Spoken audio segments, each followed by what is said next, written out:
WYCN's got Cultchah, a program devoted to food and drink, authors, and this week, music. I'm your host, Carolyn Choate, and I had the pleasure of traveling to one of the most artistic communities in the country recently, Peterborough, New Hampshire, where a long legacy of performing arts keeps rewriting itself. Electric Earth Concerts kicked off its third season last Sunday, and if the opening program is any indication, it's going to be a very electrifying season indeed. From silence, spirited up from inside. And so many nights I laid there awake in a state of perfect desiring, waiting for darkness to answer me back with a smile.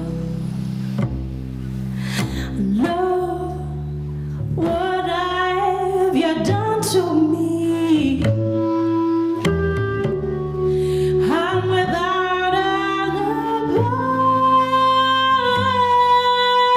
We set off the fireworks and averted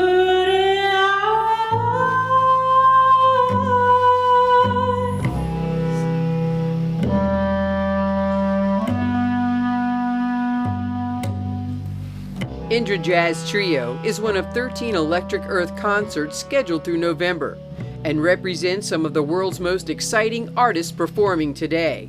I had a chance to talk with series founders and directors Laura Gilbert and Jonathan Bagg about what makes this enigmatic little engine of an endeavor so successful. Both Jonathan and I have spent most of our adult lives as chamber musicians coming to this area and playing concerts. And in those years, we've played in some of the most beautiful spaces anywhere.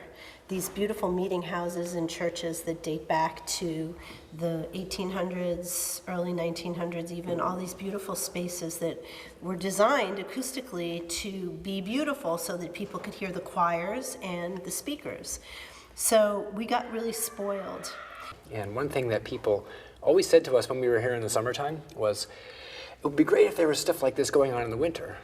And so when we started Electric Earth Concerts 3 years ago now, one of our main points was to do some stuff periodically throughout the year, so people who lived here didn't have to travel on cold winter days to Boston and New York and places like that to hear great music. You know, we're in downtown Peterborough in this beautiful building that's the center of culture for the area. And people can just drive into town, just park themselves, 10 minutes from where they live, go to one of many local restaurants just in Depot Square, and then come hear a concert where they really feel like they're part of the performance. There's this wonderful energy that happens between the performers and our audience. friends on the phone, and he's starting to cry. And I don't know what to tell him. And in my mind I see him fall and down. No, what have you done to me? I'm without an alibi. We set off the fireworks and averted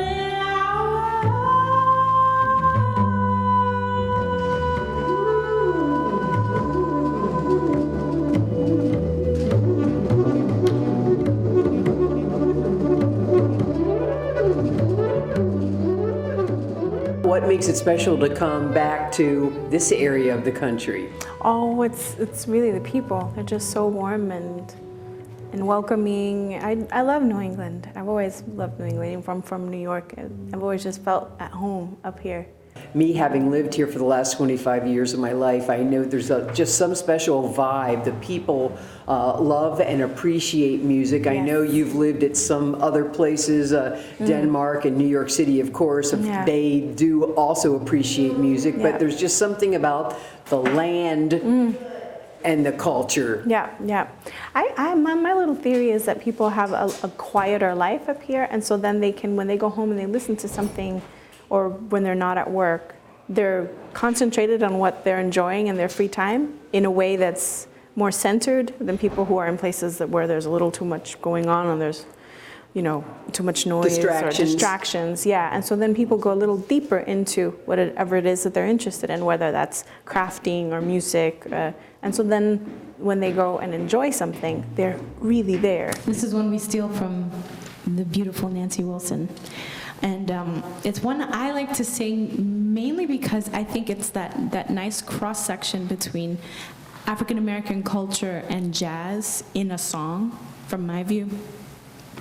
I think that there's little sprinklings of West African religious belief that finds its way into Black culture without necessarily being visible. And I think that happens regardless of who writes the lyrics. I think it's sometimes in the song choice of particular artists.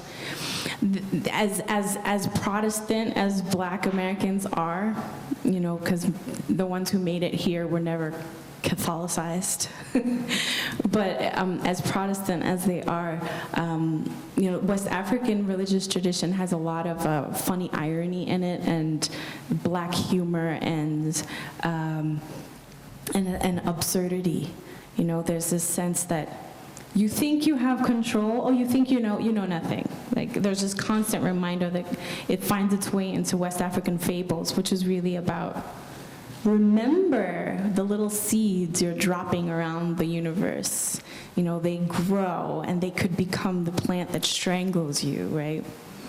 And I think that this song really well illustrates that. It's about a man who just finds he's paid the price for his behavior, and a very unforgiving and slightly funny death creeps in to remind him of such.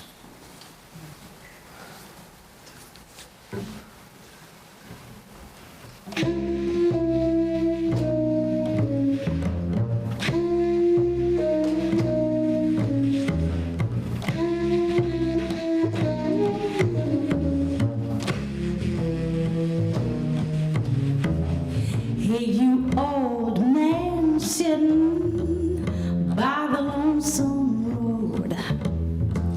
It's about time you're quitting life's old tiresome mode. You're so sad and lonely, you got no company. Just an old man from some old country.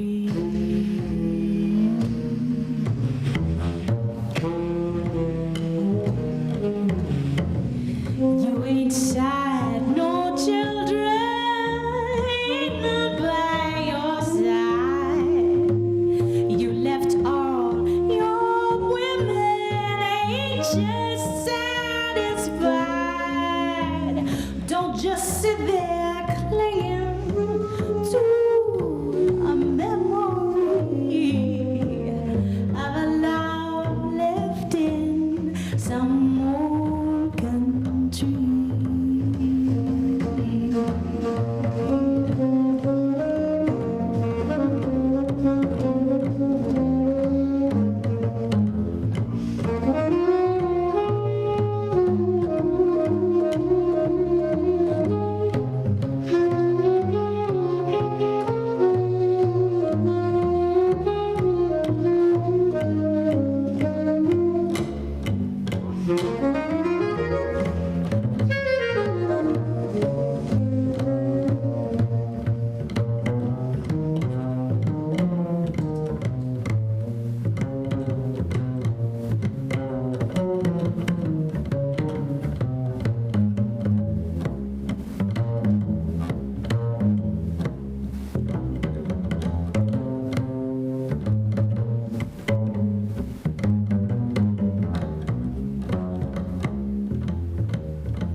Nobody needs you, old man.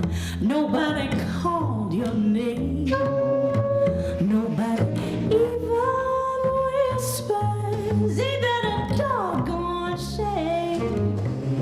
So the cold grim reaper has no sympathy. You won't see your homeland except through me.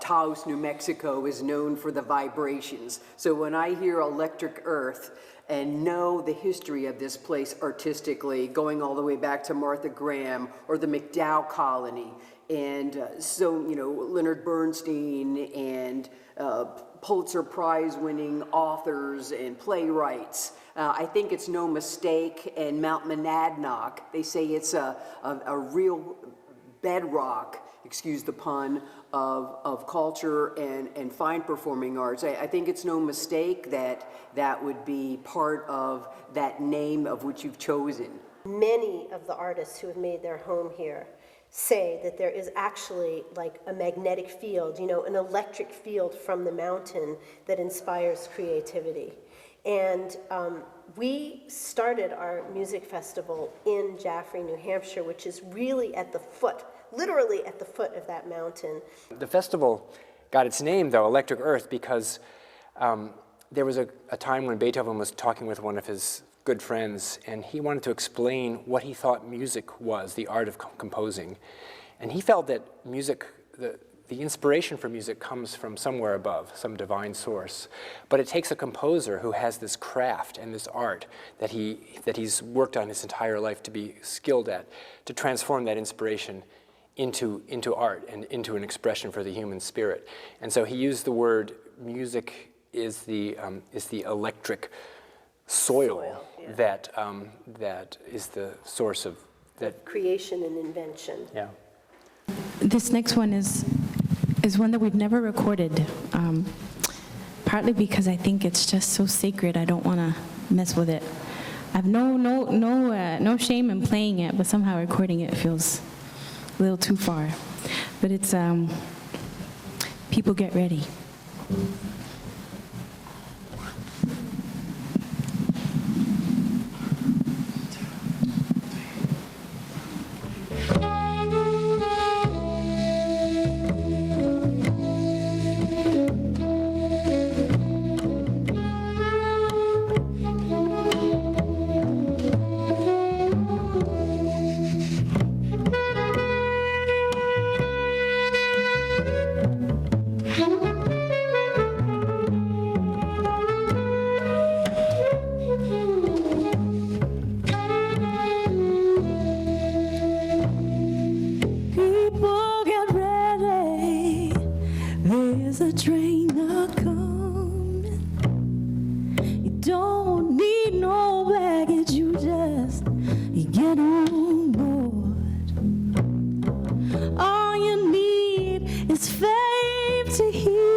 just the same as old. Have pity on those whose chances are better, 'cause there's no hiding place from the kingdom's throne.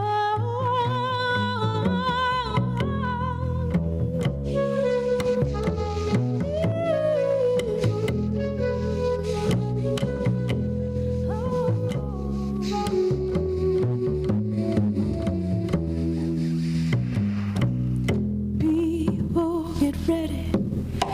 There's a train a-coming. You don't need no baggage, you get on board. All you need is faith to hear the diesels on there. You don't need no ticket, you just thank the Lord.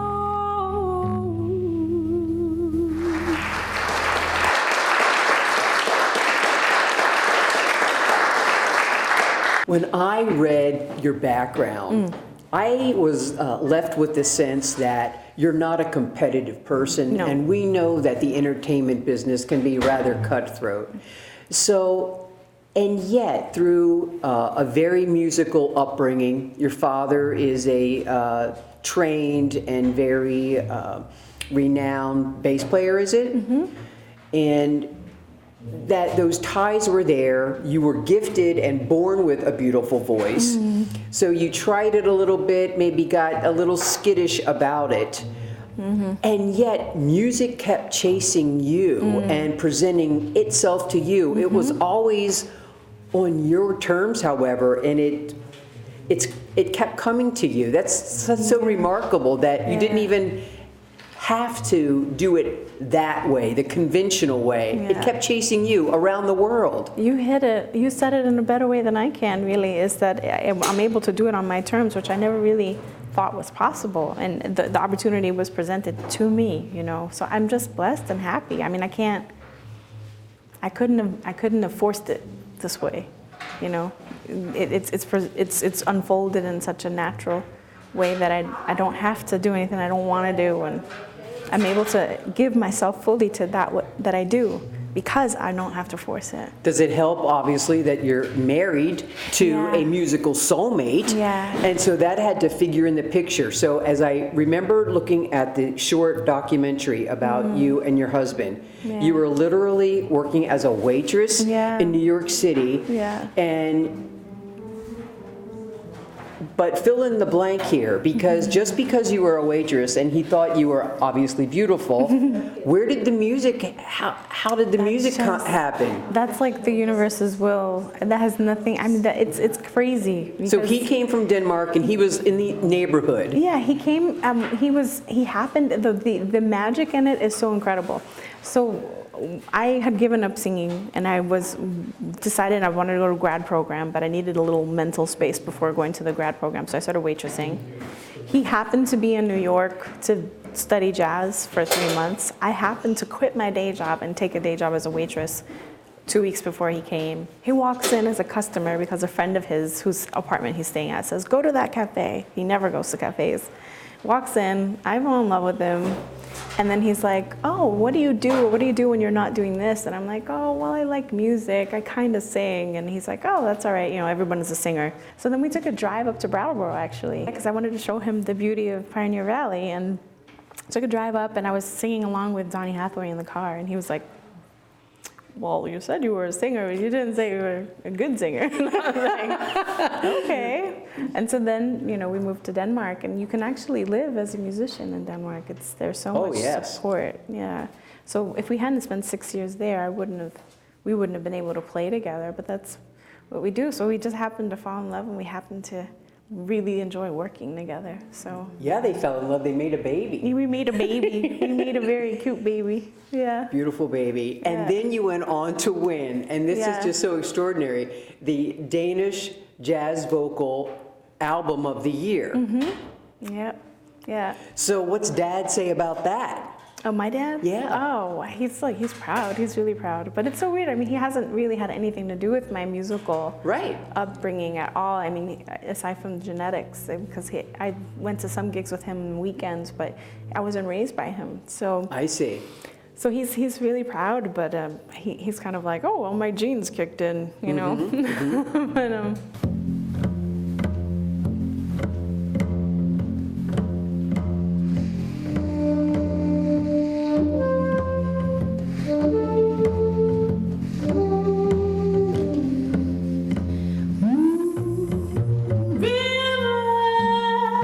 wider than a mile.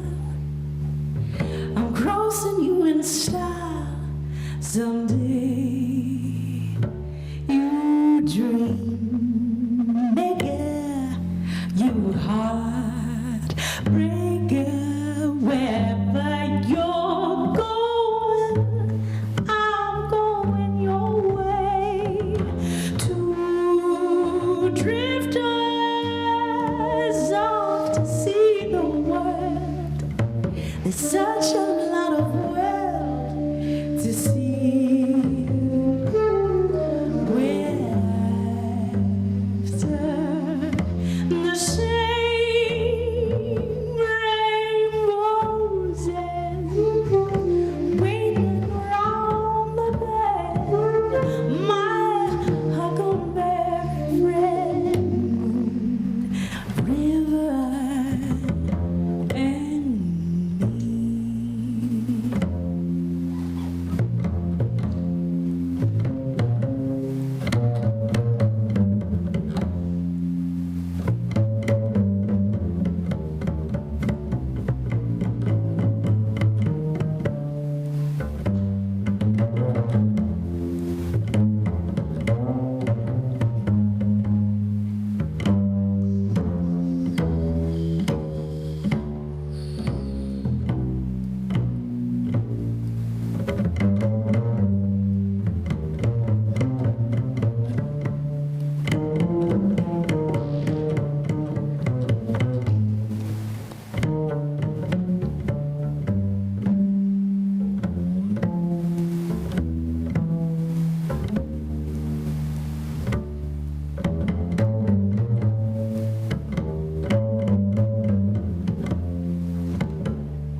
Someday you dream maker, you heartbreaker. Wherever you're going, I'm going your way. Two drifters off to see the world. There's such a lot of world to see. We're after the same rainbows and waiting around the bend. My huckleberry friend, moon, river, and me.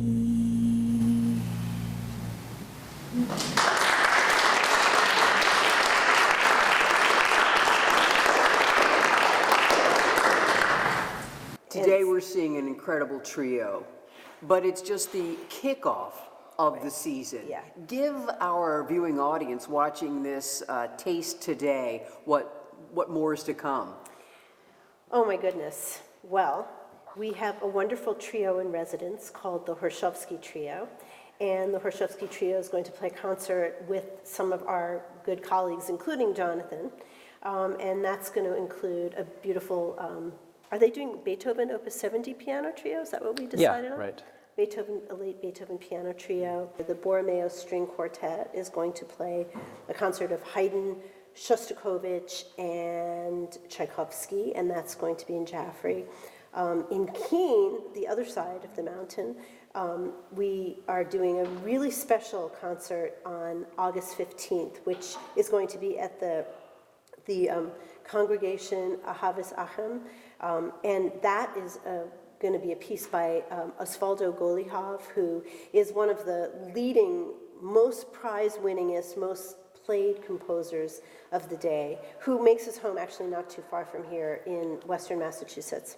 And this piece is called Ira, and what it is a beautiful celebration of the interweaving cultures and musical expression of the different cultures of the Middle East. That's certainly timely, is it not? It's extremely timely.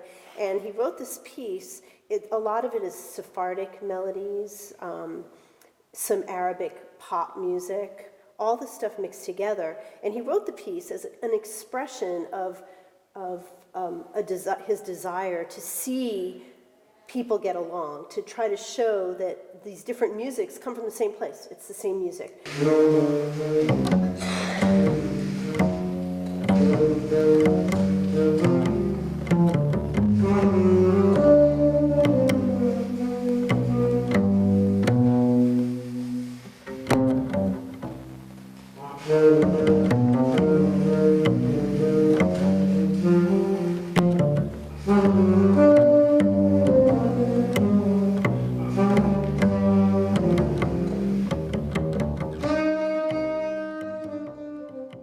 For more information on this and other upcoming Electric Earth concerts, including those mentioned and the riveting Diary of Virginia Woolf, as sung by Metropolitan Opera star Jennifer Cano and her husband Christopher Cano, log on to electricearthconcerts.org.